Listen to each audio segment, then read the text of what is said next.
Welcome to the Successful Nurse Coach podcast. On this podcast, Laura and Shelby, both board-certified nurse coaches, show you how to make as much money as you want in private practice as a nurse coach.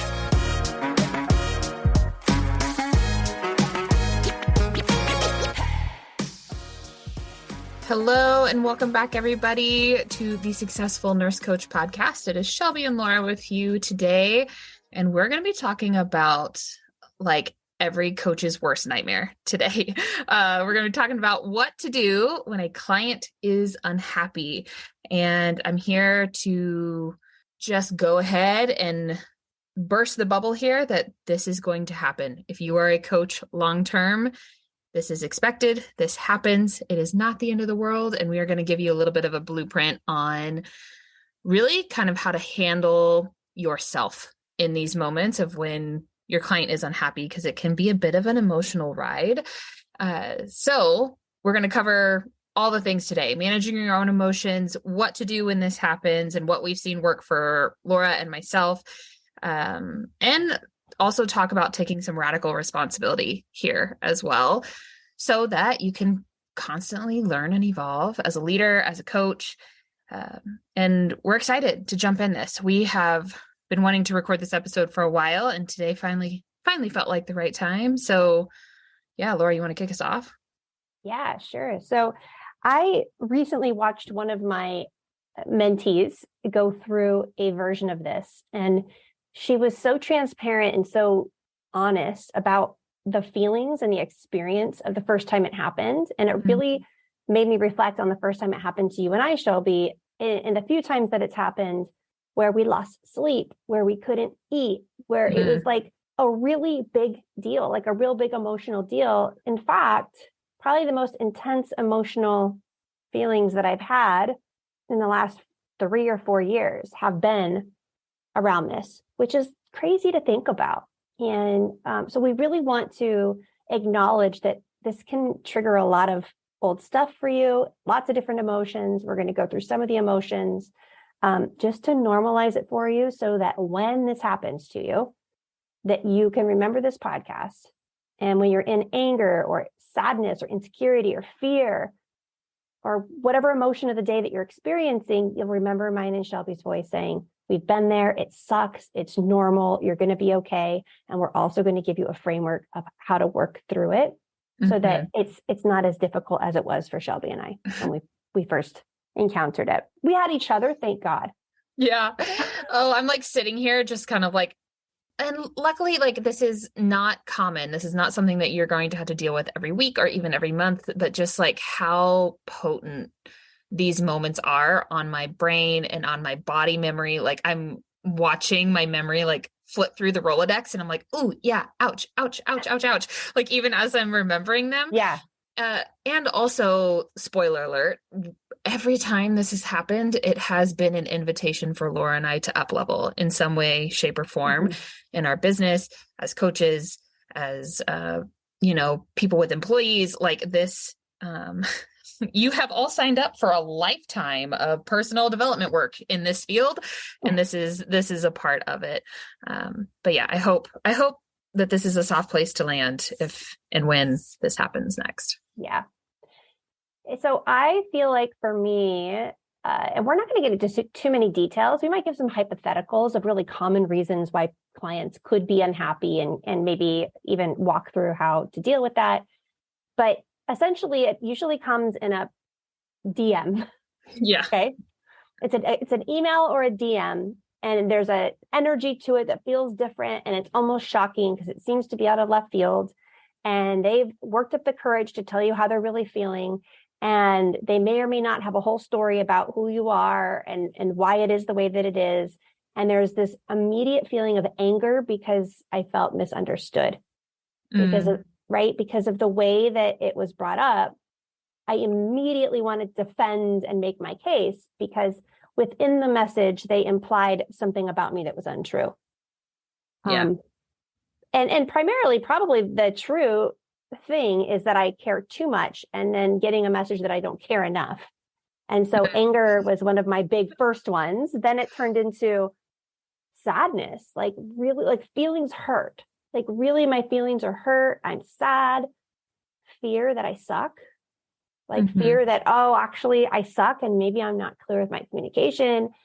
And then imposter syndrome, like who do I think I am? I'm in over my head. And then insecurity, which can last for a long time if you don't work it out.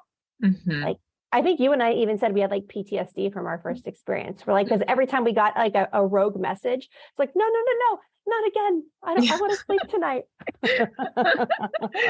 Yeah. And oh man, I just have so much appreciation for the people who have reached out to us, right? And who have felt safe enough to verbalize their feelings. Like I have to remember that, right? That even though this sparks like a cascading effect of emotion for me as well, that like there at least is that safety within our container to where people feel good about using their voice. And that's kind of the point, right? That's the essence of it.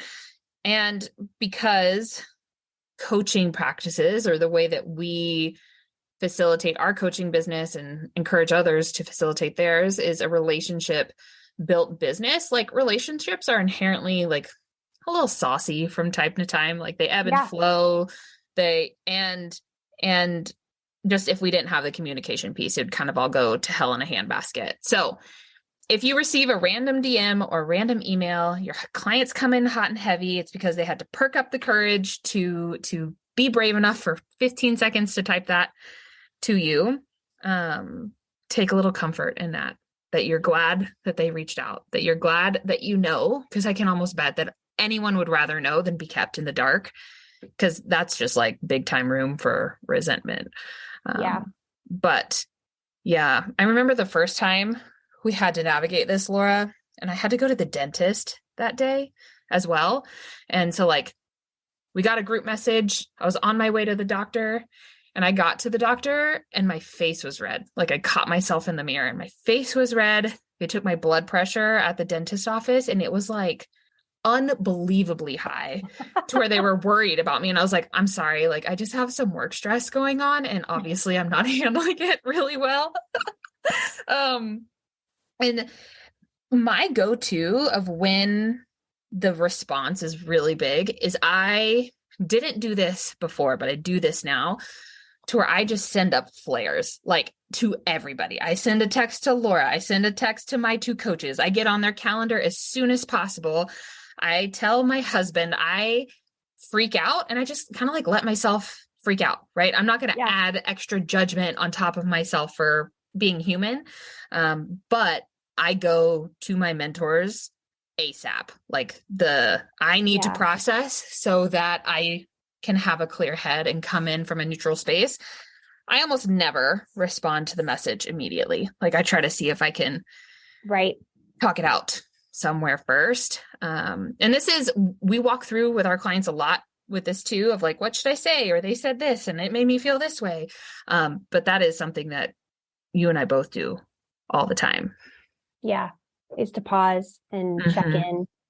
And then anytime I think you and I have a major emotional response, like we're curious.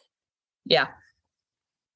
And because I have some frameworks from which I live my life, so I know if I'm having that big of an emotional response, that I'm living outside some frameworks and there's some hidden weird limiting beliefs and thoughts and or trauma and or memories and or stuff it's like God's like, there it is, Laura, there's the next one, there's the next little bag of gold that you get to uncover and get through, because those are all required to be cleared to go where we're going in business and in life and in success. So every time we have the perceived over emotional reaction to the stimuli, it's just get super curious. Yeah. Good advice. Good advice. Yeah. Oh man, I wish I could tell Shelby that like 3 or 4 years ago. We were little baby coaches, just we pummeled through it, but it was deeply uncomfortable because we just didn't know, we didn't know that this happens. I mean, I guess we kind of thought it happened, but I think we all secretly think it's not going to happen to me because I'm so great and my clients are so great. So normalize that it will happen. And also I want to say that in numbers of people, when you're serving in the hundreds of people over time, people are going to be human and have human experiences that you can't see coming, that you're going to have to endure. Mm-hmm. And that's put your big girl pants on, get the support that you need, throw the flares up, like Shelby said, get super curious, and just chalk it up for a lesson and along for the ride. Yeah. It's normal. Yeah. I think about one of my very first clients that paid me in full and then bounced after like 6 sessions. She emailed me and said, I have gotten all the support that I need. I'm done. And with like kind of no elaboration. And that, I was like, that is so weird. Like, what is that? And I never got to find out because she stopped responding to my emails. Like, I'm not going to make you keep coming to coaching conversations if that's not what you want to do. Yeah. You already paid me. I'm not like, I have a no refund policy, which I told her. I said, hey, I don't have a refund policy for a reason. It's for exact moments like this. Can we at least have one last chat to see like if anything's coming up for you, or to like close the loop? And I never heard from her ever again. So there is a lot of opportunity for healing in conversation if people are willing to have it. But yeah, sometimes you just don't get it. You just have to like attend to yourself and move along and not let it mean too much. And I've had a client do that too, where I was prepared to give her full money back. It was for group coaching. She'd only come to 1 or 2 calls. I had offended her on the call, and she just never talked to me again. And she had paid me in full. And I reached out multiple times because I really wanted to give her a refund, because after knowing her a little deeper, I didn't think it was the right space. And so I was going to make an exception, but I couldn't give a refund without a conversation. Right. Because I couldn't amend our agreement. My word is my bond. I was really working on my integrity at that point. So that's really interesting that can also bring up feelings, is that someone can pay you in full. It could be going great. And then they drop off. Mm-hmm. Yeah. I still think about her from time to time. Just like, man, I wonder what happened. Yeah. So going to a mentor that has more experience in you, that can talk you off the ledge, that can provide some perspective, can just be a really easy way for you to regulate and get out of your own mental spiral. It can be super, super helpful. And then this is kind of the piece that I think can make or break you as a coach, and can also bleed into your business as well. Even if you think your client is 100% in the wrong, you still have to take 100% responsibility. Like, your client is going to have to take radical responsibility, and you are also going to have to take radical responsibility to get to a solution. And I'm borrowing these numbers from Gay Hendricks, who wrote The Big Leap. And the point he makes in the book is essentially like, if you're only working with 100% accountability split between 2 people, there's always going to be someone who takes on more responsibility, who takes on more of the healing efforts, more of the repair efforts. And it just doesn't work, because then the person who takes on less slips into victim mode. Yeah. And there's just not a way through there. And he even makes a point in that chapter of the book talking about that people will race to be the victim. Like, a problem comes up and then you both like sprint to who's right and who's wrong. And in coaching, it's different. You both are like, okay, this thing came up. Let's get curious about it. You have to take responsibility for your stuff and how you showed up and played full out and did all those things. And then also as a coach, I get to do that too. Like, is there anything that I could have done differently, done better, communicated more effectively? And you get to ask those questions with your client of like, if I was unclear, can you just tell me like where? Like, the level of transparency can be crystal clear here so that there's room to move through it together. Yeah, because it's really easy to slip into the drama triangle when you get the DM. Oh, for sure.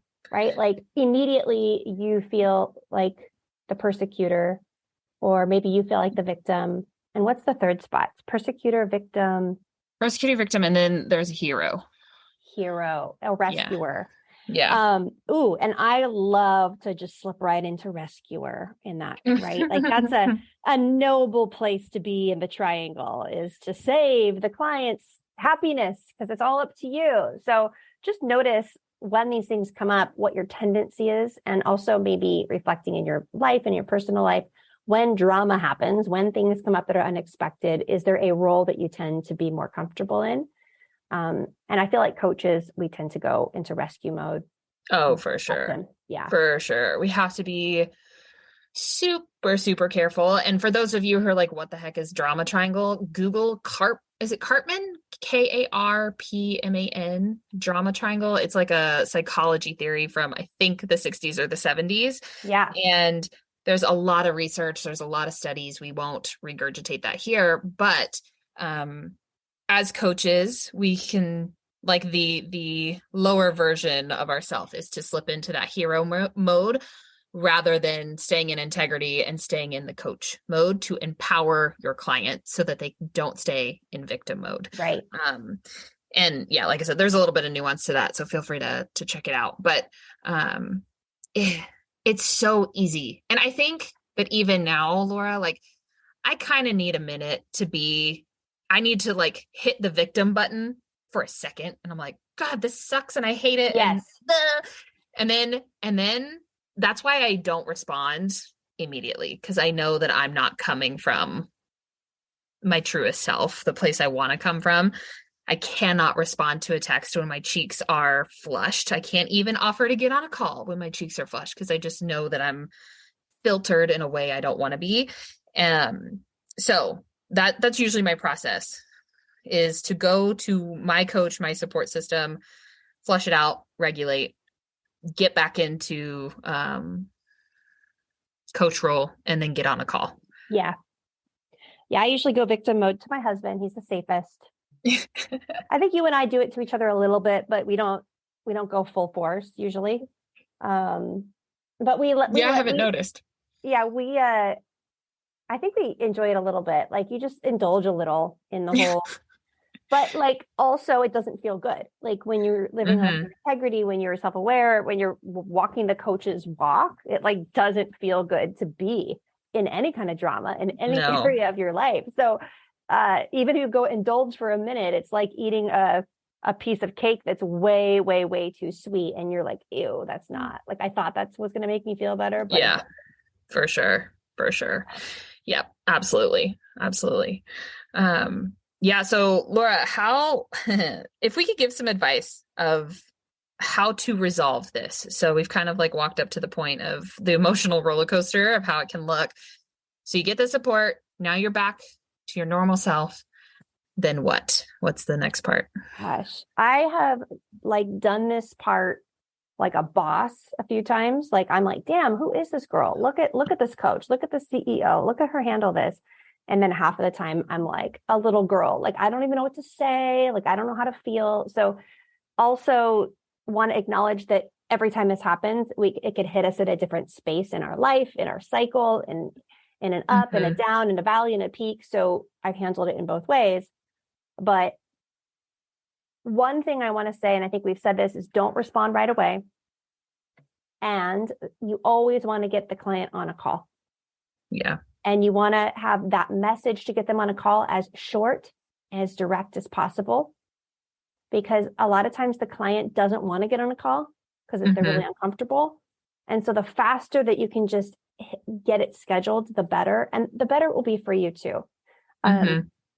I recently had this happen where I couldn't schedule a call with the client for like 5 days, and there's residue for 5 days. Yeah. So I prefer to handle it that day or the next day at the latest, and I'll move things around to handle it. So schedule the call, be super direct. And then before the call, check in and see what you could have done differently. And so what I usually like to look back at is when I enrolled the client, the agreements, where was I unclear? Is there any element of people pleasing that I've had within the coaching container with them? Just being aware of our dynamic, our personal dynamic between me and this other human, and reflect on what any of that could be showing me. I feel like some clients don't hurt my feelings as much as other clients. And that all has to do with the type of relationship that we have. And we have different relationships with different clients. So also noticing if this one is particularly stinging, getting curious about that, like why? Because others maybe don't sting you as much. You're super clear on what the next right step is. You're kind of detached and in leadership. So reflecting back, making sure, seeing where could you have done something differently if you have data on the problem. If you have no data on the problem, then just go to the call open and ask as many clarifying questions as possible so you can actually understand the problem. I feel like a lot of times we assume, oh, I did this the other day. We assume it's one thing, make up a whole story about why they're unhappy, and then you get on the call and it's actually something completely different because you didn't have information. Yeah, for sure. This literally happened to me yesterday. Actually on Monday. So on Monday morning, I woke up and we have 40 mentees starting in January. This is like the biggest group of mentees we've ever had. We are trying so diligently to cross our T's and dot our I's and get everything ready to go. I'm also having a baby in January. So like we got a lot of irons in the fire. Laura is going to be, captaining the ship while I'm below deck. But I woke up at 5:30 in the morning on Monday and I was like, someone that I enrolled into the mentorship group isn't clear on how that's going to play out next year. Someone's not clear and I can't remember who it is. And so instead of hiding from that thought, I was just like, I gotta find this person. So I sent out an email to everybody and I enrolled and I told them exactly what I'm telling you just now. Like, hey, I just woke up. I'm blaming pregnancy brain.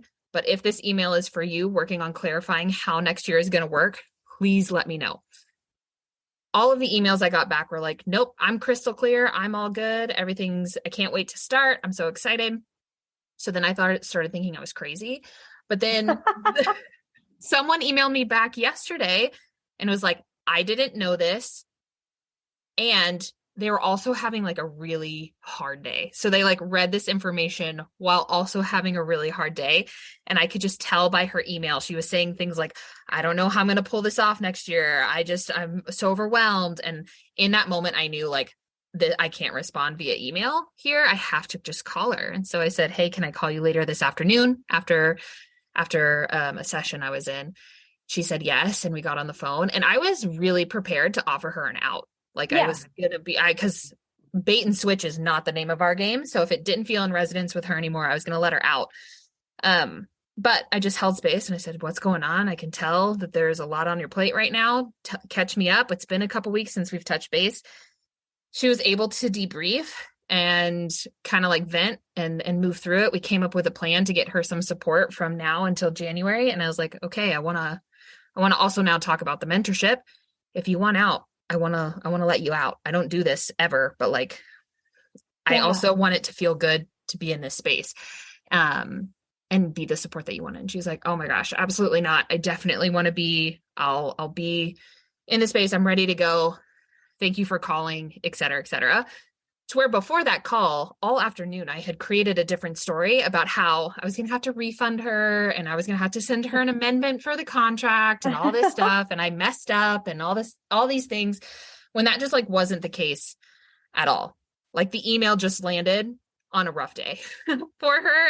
And I kind of all think that that's on purpose so that I could spend that 15 minutes with her and we could regulate together. So that's usually how it plays out.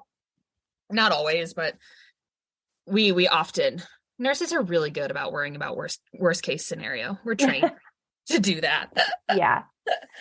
Yeah. So don't assume, get clear, work on the muscle of postponing worry. And I love, Shelby, your term is like, that's future Shelby's problem, or that's future Laura's problem.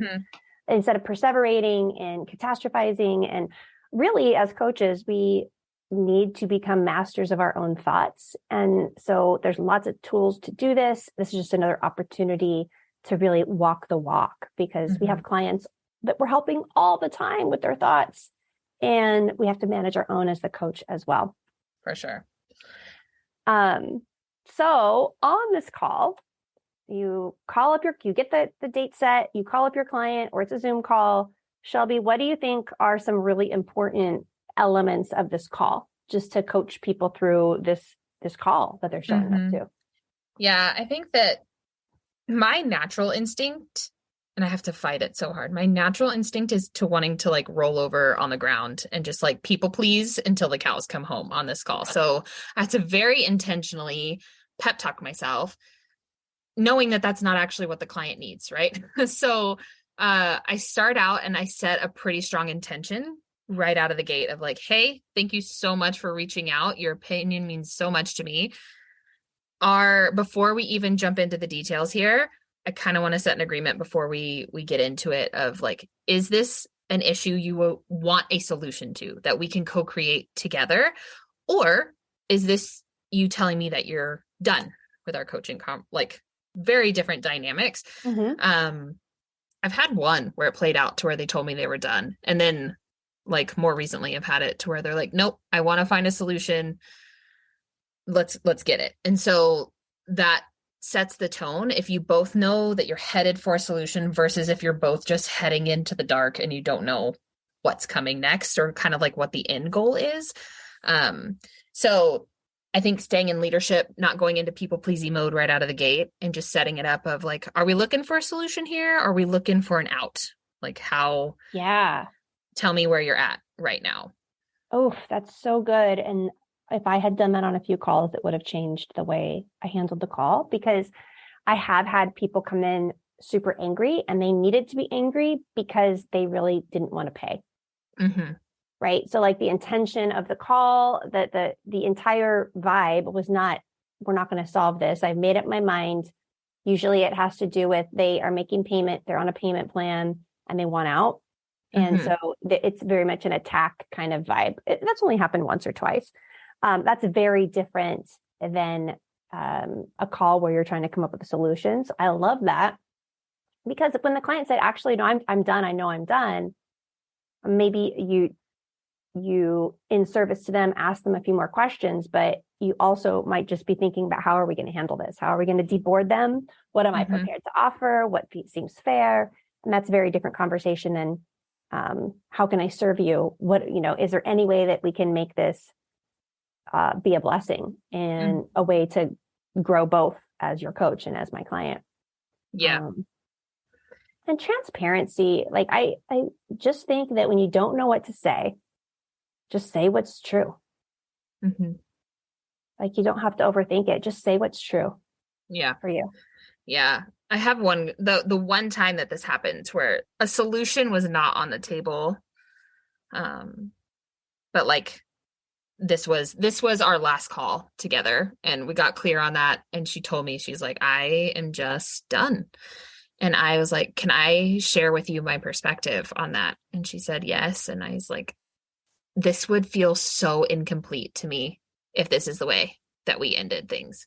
Yeah. So because I care about you, because this does not leave a bad taste in my mouth, and it genuinely didn't. I was like, the door is always open if you ever want to close the loop here, and know that I'm ready. If at any point you feel the need to close the loop. And that was the agreement we landed on. For things not like working out in rainbows and butterflies, I still think that was a powerful way to end. And it was honestly how I was feeling. Like, I was like, damn it, like this sucks. We put in all this time together, and that's a little me being attached to the outcome. But that was just it. That felt good on my end to say of like, this feels incomplete.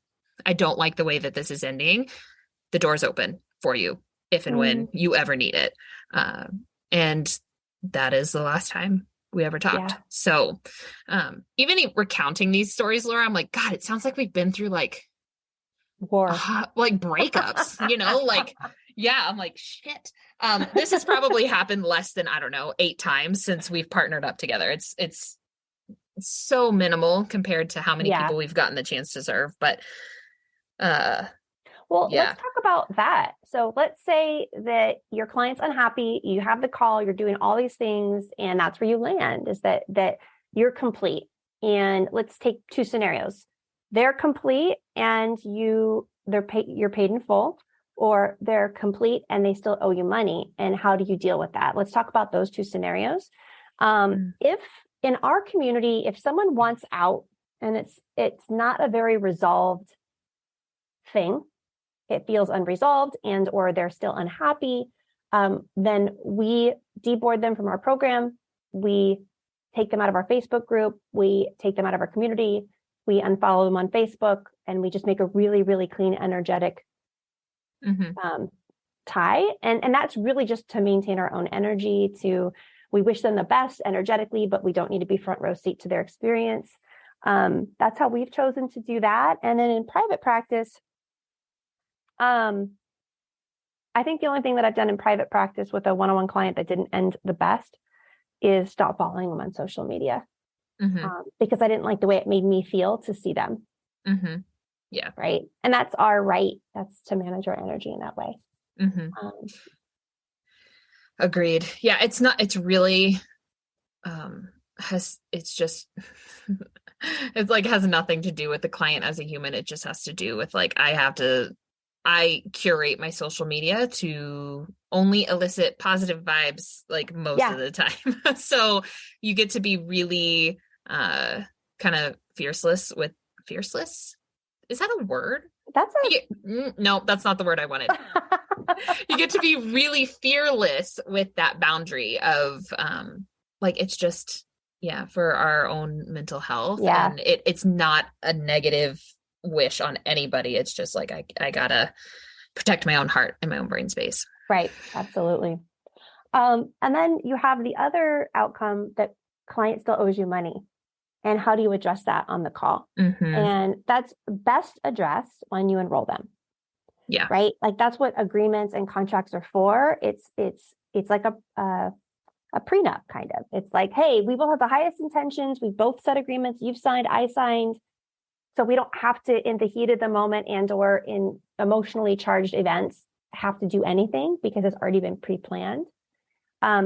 In that case, I usually just say, I don't have a refund policy, and this is how much you owe. How do you want to pay? And that is because I believe that if you say, don't worry about it, just don't pay me, it's not in service to the client. It's not about the money.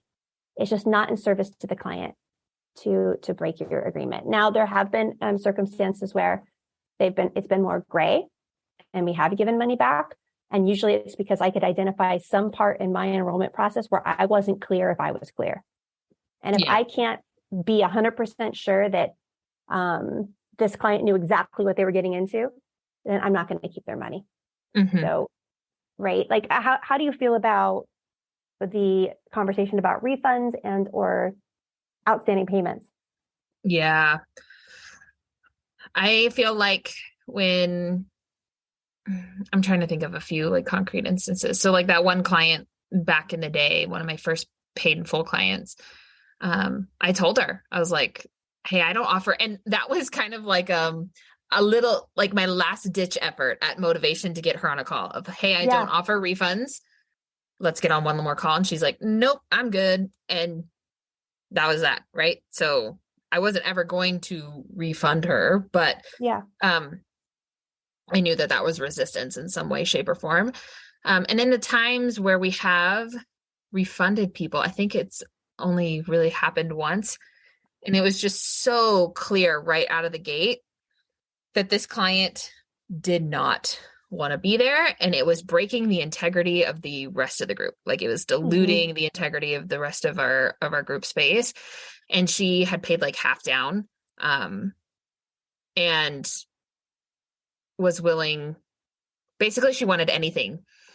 She would do anything to get out of the space and not have to pay. And so in that moment, again, kind of a gray area of like, I can't refill that spot and it sucks. But in order to protect my other clients, like it just felt like the right move at the time. Now I haven't had like this conversation in a really, really long time. Well, that's actually not true. I had a client who signed up for our business. I mean, our mentorship, which is, business focused, and she had a health thing come up, and we had just a brief one-on-one session to where she was like, I know that this space is not really going to be used for my thyroid, right? Like I understand that. I also don't have capacity for both healing and business right now. And I don't know how long it's going to take to heal. So she was like, do you want me to join another group at a later time? Should I even come to calls? And I told her, like, we set a new agreement of, you're here for a reason. Let's find out what the reason is. Whatever support that we can offer you in 15 or 20 minutes, like, leverage the group space. There's a lot of amazing coaches in here, but I can't refund you in any way, because then that's taking somebody else's spot in the future. And it would feel incomplete if I kicked you out of the space right now too. Yeah. And that's the agreement that we landed on, and it's worked out really well. So, I think that there are space for clarifying conversations of how, especially in a group dynamic, how people can still show up and hold space for their peers and receive the support that they actually need in the moment. Right. But had she been like, I don't want to come to the call, that would have been a different conversation. And I still wouldn't have offered a refund in that scenario. Yeah. And I'm just like sitting here listening to us. I'm watching you on video right now, like describe all these conversations. And I think back to when we launched our first group and we had our first unhappy client. We've come so far. Yeah. Like, I'm so confident in my ability to have difficult conversations, where confrontation used to be like, oh, I hated it. Like, I didn't even quit jobs. I just quit going. Like, I didn't go to jobs. In my 20s, I would just like wouldn't come back to work. Like, I just burned bridges everywhere because of my fear of confrontation, of letting people down, and my people pleasing, like pathological. And now I'll give you an example of today. My car's been in the shop for a month. The dealership is just giving us the runaround. We keep calling and leaving messages. They say they're going to call us back. They haven't called us back. So for 30 days, my car's been at this place and I have no diagnosis. So I tell my husband, I'm like, I'm driving down to the shop to have a conversation with the owner, a really difficult conversation. I'm not angry. I need to know why, because I know as a business owner, he knows this isn't cool. There's got to be a reason. I want to know the reason so I can understand, and let's problem solve together. And Evan goes, oh, that's really good. I'll go right now and I'll try that. And it's being resolved. So this is a beautiful skill. It's a beautiful life skill. Having difficult conversations and confrontational conversations doesn't always have to be bad. It can be incredibly healing and wonderful for our clients. And it can be a defining moment. So yeah, that's a really good point. And I kind of want to like land the whole episode here of, I think it was a podcast, but doesn't even matter. Matters a little bit. I'll remember later and I'll update y'all. But they were saying that like there is peace in the truth. Like there's healing potential in the truth. And so while confrontation and these direct conversations might have had a really intense meaning in the past, where like Laura would totally ghost jobs, or my blood pressure would go through the effing roof, like to where it elicited this really big response.